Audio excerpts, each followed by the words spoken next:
Okay, so here is the pot of freshly picked tomatoes, washed, and then I washed them in a little bit of vinegar, and I put salt, pepper, basil, olive oil, and you just can mix it all up.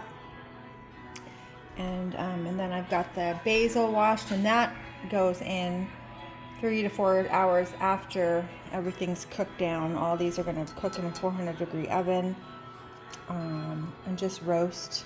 And then I put these aside. This is some peppers and tomatoes, and I'm going to make some breakfast potatoes and throw all that in there with some eggs and some basil. So that'll be for brunch.